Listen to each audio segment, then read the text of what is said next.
Good evening. Good evening. It is January 16th, 2020, and it is 7 p.m. It's a glorious Thursday here. A lot happened yesterday. We have that down. Russia, Pelosi, everything from that Yes, forward. so much happening as always. It is Q News tonight, and we are out of the closet and into the headlines. I'm your anchor, Aaron Darr, and I'm joined by my co-anchor, Napoleon Plays. How are you doing? I am wonderful. I'm excited about the world, and I'm ready for the week to be at its Friday. Yeah, right. So true. Absent this evening is anchor Al Ferguson. He has been joyously covering Gay Ski Week in Aspen, Colorado. So very exciting to see next week the coverage of that. I look forward to seeing what kind of rides he's been on in this past week and what kind of people he has met. I've heard great things, and I know that it's a fun place to be and a good reason to be in Aspen. Yes, wonderful.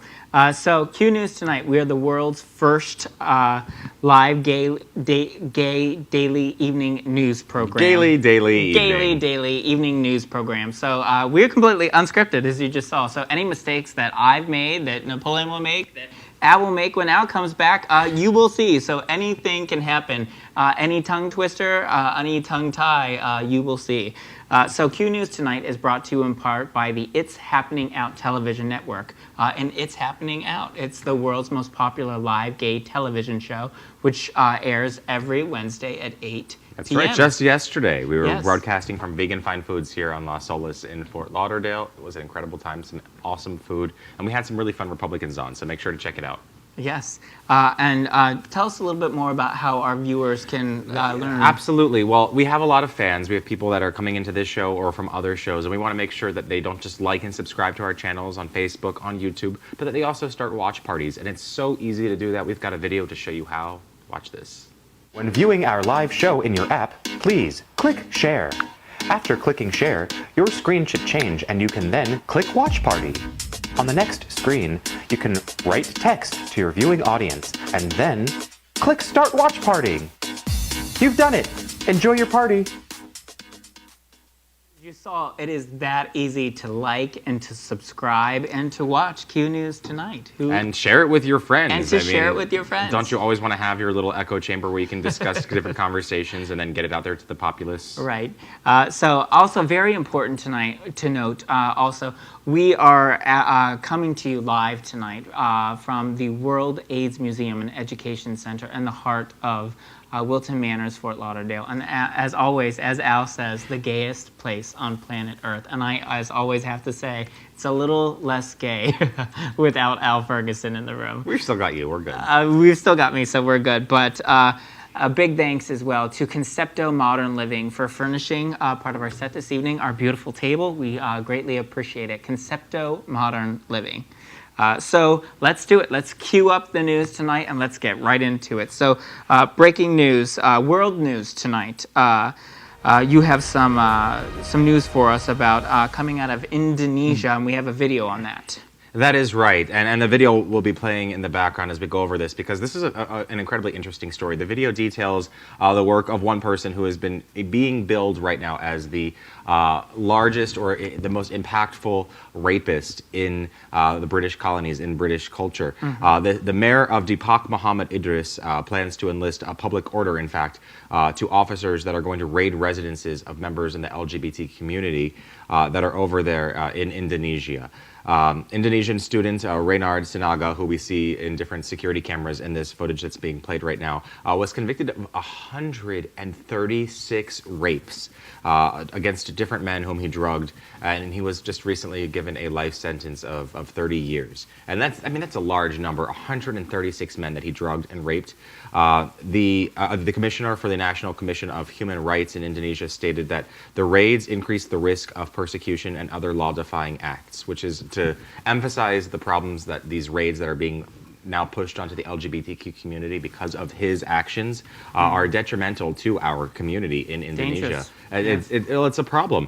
And Arus Pelangi, an LGBTQ advocate group, has reported in September of this past year that more than 1,800 cases of persecution against gay Indonesian households occurred between 2006 and 2017. So we can see that there's a lot of human rights that we have to push forward with in terms of a world global LGBTQ culture.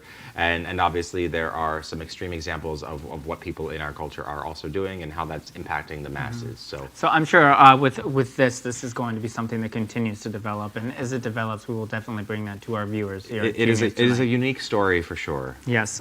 So going out of that into more news. A very right-wing young individual asked some very transphobic questions, and I didn't think that she quite got the response that she was expecting. Take a look at this video. What do you think about putting urinals in women's restrooms for women who have penises and they just want to stand and pee? I think people just making too big of a deal about it. I don't really care. Ooh. Naughty words. Okay, so we should or shouldn't?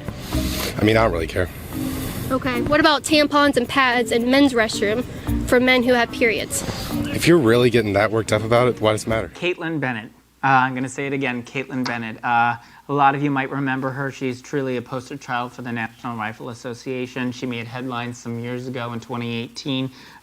Open carry on her alma mater, which is Kent State University in the state of Ohio. And now she's a journalist for, but what else? InfoWars. So that was in the state of Kentucky. And she's interviewing a wide variety of students, and she's asking them very specific, targeted questions that are nothing more than ignorant and transphobic. I mean, what do you think about this? You know what's so interesting is that she has the opportunity now to showcase just a variety of different people. We see that more as generations go on, as news becomes a little bit more dispersed to hit different regions, different cultures, just like with us, with the world's first live ever daily gay evening LGBTQ news. And that's what we're presenting right now. And that's what she's doing right there in her own facet. She's reaching different people that don't normally get reached, and exposing just how people naturally react, as we saw in that video right there. And so there's a lot to be said for just being able to hit different demographics, and I look forward to see what she can present forward in different articles and different points of conversation to help the global community. I don't know that she's pretty, what is the word I'm looking for?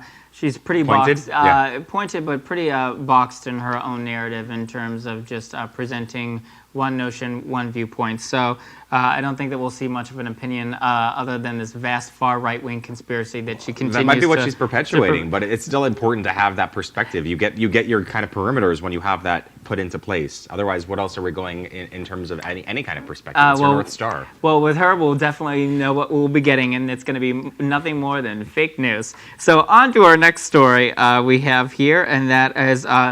it's legislative session that is beginning all over the country, and right here in the state of Florida, states are already continuing to pass anti-LGBT legislation. Take a look at this video. Nashville Republican Senator Stephen Dickerson stood out among his party, questioning the intention of a bill which gives faith-based agencies the discretion to deny adoptions to same-sex couples. For the body's consumption, we all know what this bill's about.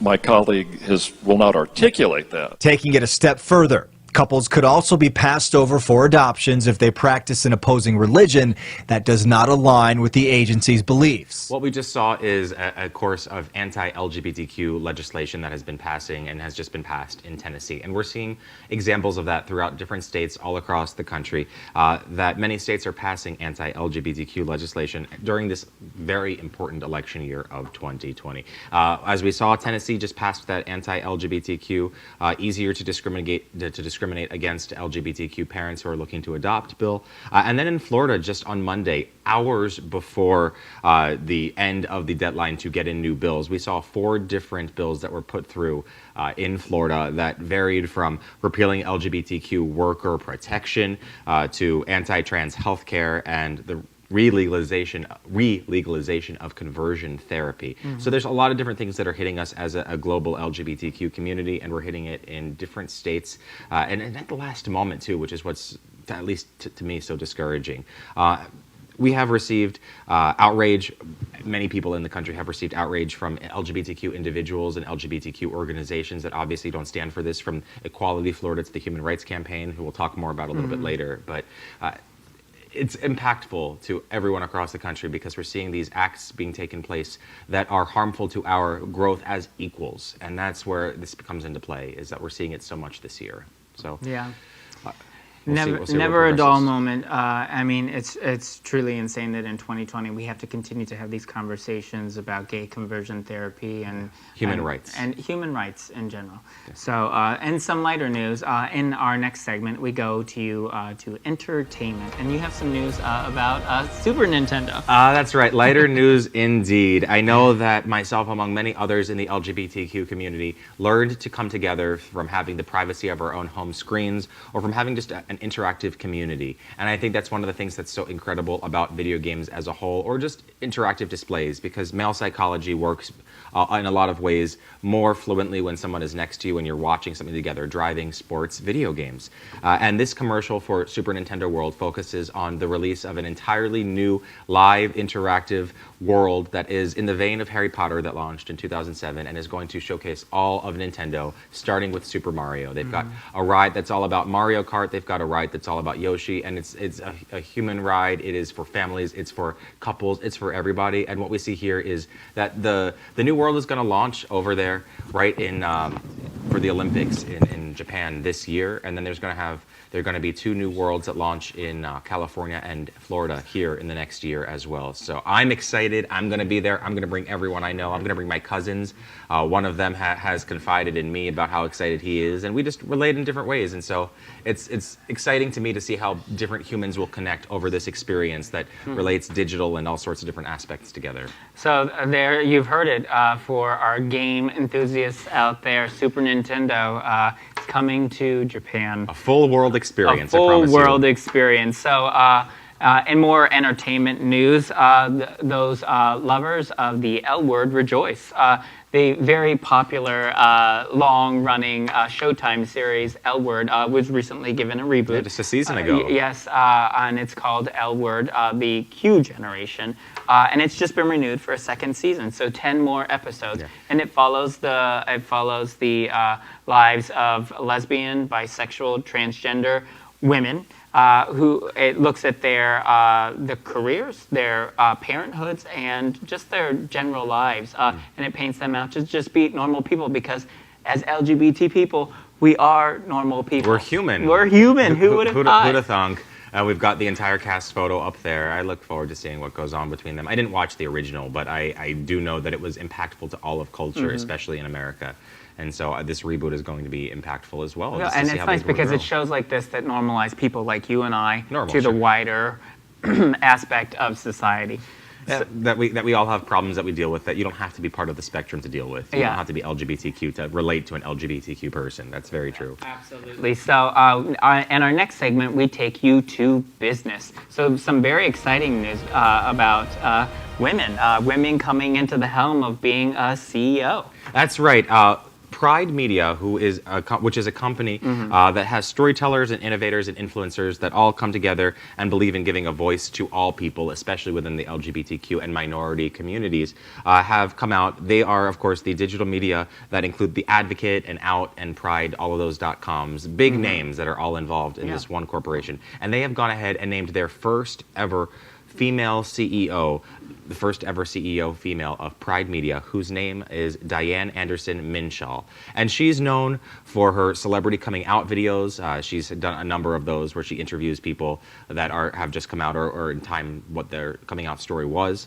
And she has a lot of history with The Advocate as a former leader of The Advocate. And she's married to her trans husband of 28 years. They've been together and they've penned a popular lesbian mystery series, which I think is fascinating in itself. So we're seeing an activist who creates through art put forth their mission and be named into a important business position. I'm excited for her and for the entire LGBTQ community. This is huge for our community. It's wonderful. Enormous. The impact can't be understated, just how big this is and how much of a change this is to finally get a big first like this. Exactly. So from business to health, very, very big news here. And having read this article, I found it very eye-opening. So are doctors ignoring stigma issues centered around HIV?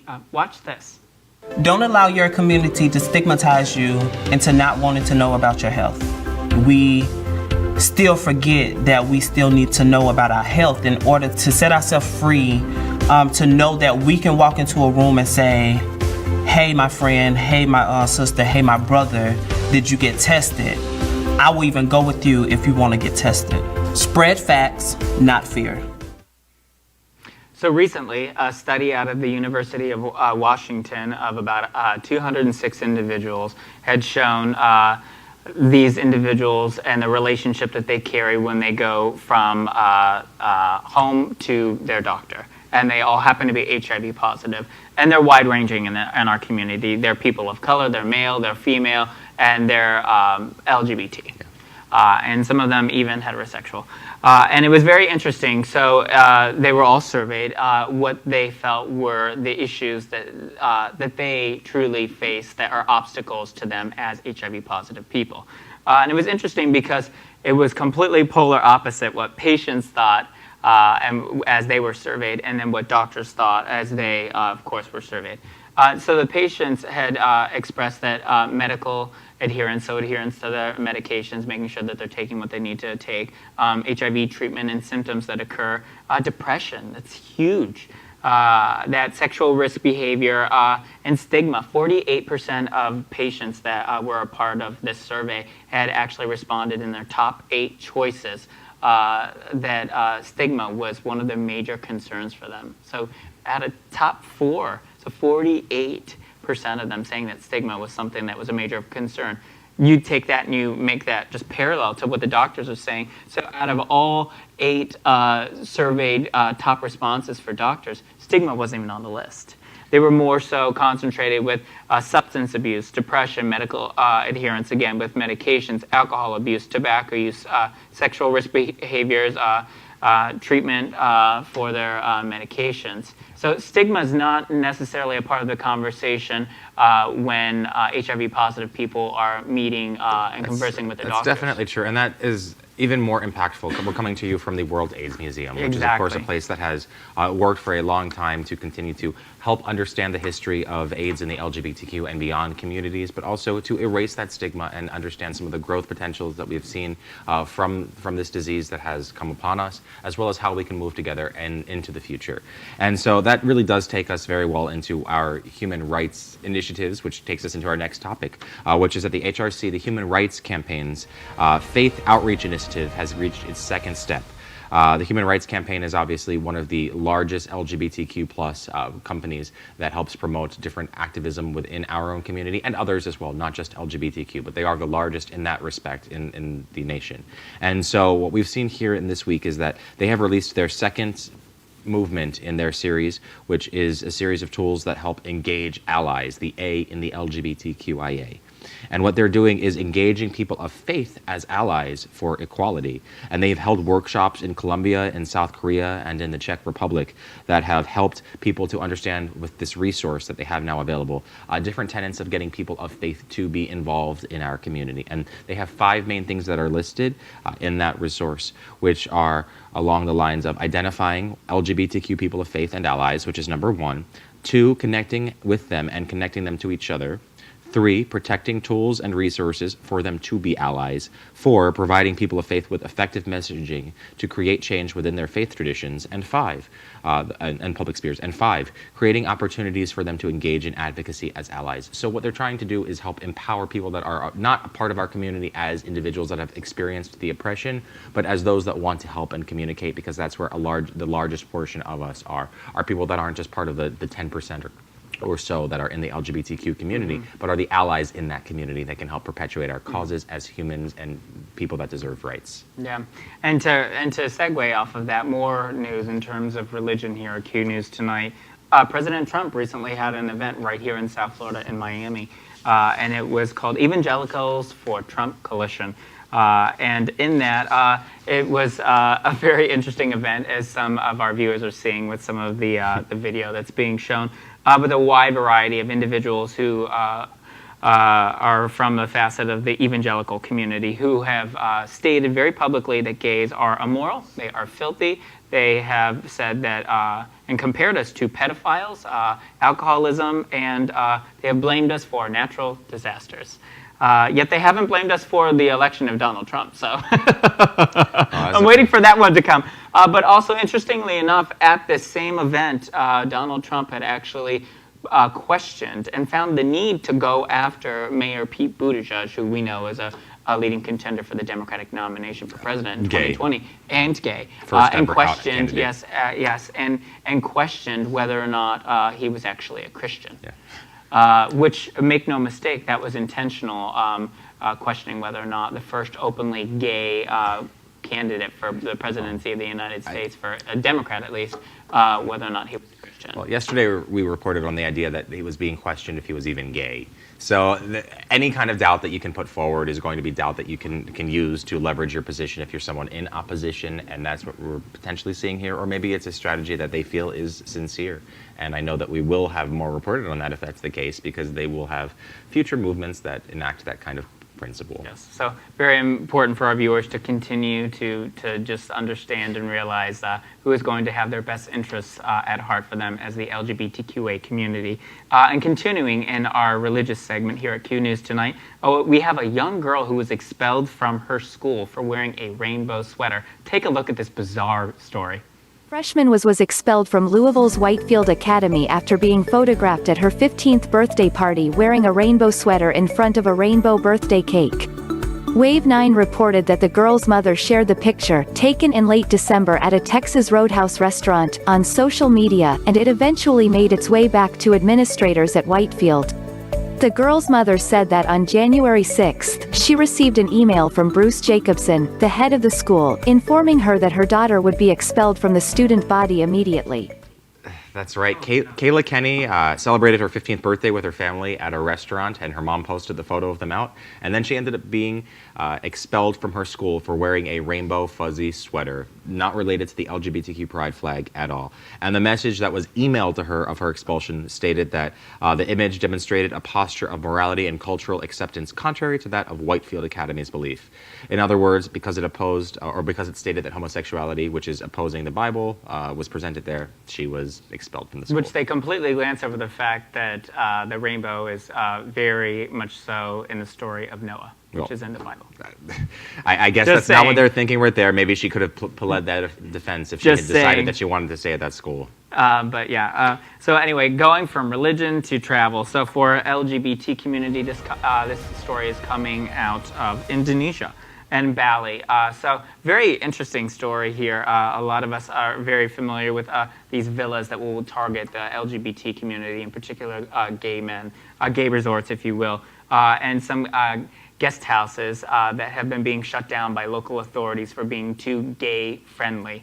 So discrimination and violence is truly on the rise and all across Indonesia. And it's really frustrating at this point because Bali in Indonesia has been one of the areas in Indonesia that has been a little more open-minded and accepting of LGBT people. So now this crackdown on people and communities where it happens to be a safe haven for LGBT people, it's really showing that it's very disheartening, especially for our LGBT brothers and sisters in Indonesia. So very important to note for our viewers here at Q News tonight, for those that are watching here in the United States and abroad, that appreciate the rights that you have in your country and that others perhaps might not have in theirs. And fight for them and get out and vote, because that's one way in which you have the voice that you have.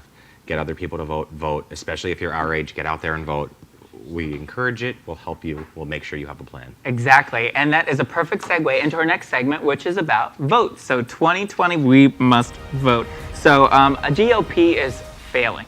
Imagine that, it is failing. But what else? What are they doing? They are blaming the LGBT community. Take a look at this very bizarre video out of Arizona. A lawmaker wants to ban the discussion of homosexuality in sex ed classes.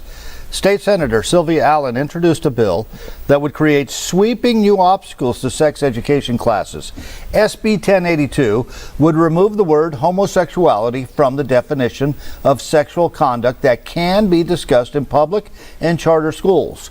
That bill would also ban sex ed before the 7th grade, and parents and students would have the right to sue a school district if it fails to follow those new regulations. So Arizona State Senator Sylvia Allen is very frustrated. So legislative session, as you saw earlier in our segment, is happening around the country, even right here in Florida. So you saw the anti-bills are passing and being proposed that are anti-LGBT bills all over the country, in Tennessee, in Florida, and in Arizona. This was Senate Bill 1082, which would go on to ban the talk or education of homosexuality in public and private institutions of education all throughout the state of Arizona.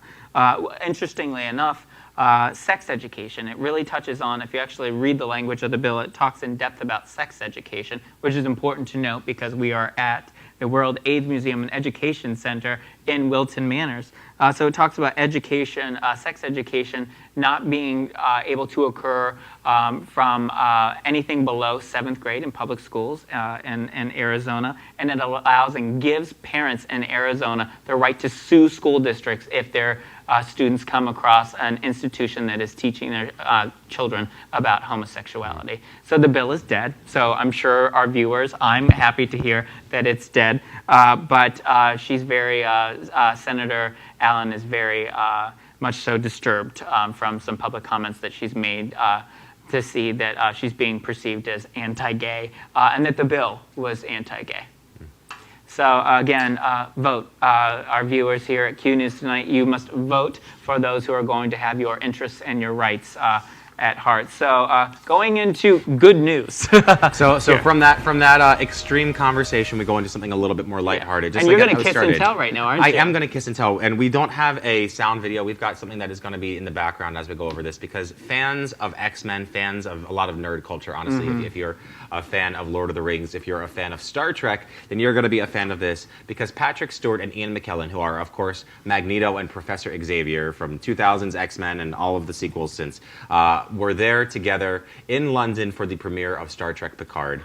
And we had a beautiful moment where Ian McKellen, who is gay, gave a little smooch to Patrick Stewart, who accepted the kiss because they are very good friends. We've seen their chemistry together on stage in Waiting for Godot, a famous theater play, as well as other works together, and of course as Magneto and Professor X. And it's just lovely to see someone not afraid to express that they're straight and they're comfortable with who they are and they can accept a kiss from someone of the same gender. So way to go, Patrick. Way to go, Ian. I use your first names because I will be your friends. So as you saw tonight, very good news. So we're happy to see that. So as always, to our viewers, we are so appreciative. I can say that. So week 2 complete here at Q News Tonight. As always, do you think there's going to be more LGBTQ news next week, Aaron? I'm sure there is. As long as we are living and as we are breathing, there is going to be news. And I just want to say to our viewers, and the very important things that we often talk about, regardless of who you are, where you live, and who you love, you deserve equality and human rights. As always, this is Q News Tonight, and we are out of the closet and into the headlines. Thank you.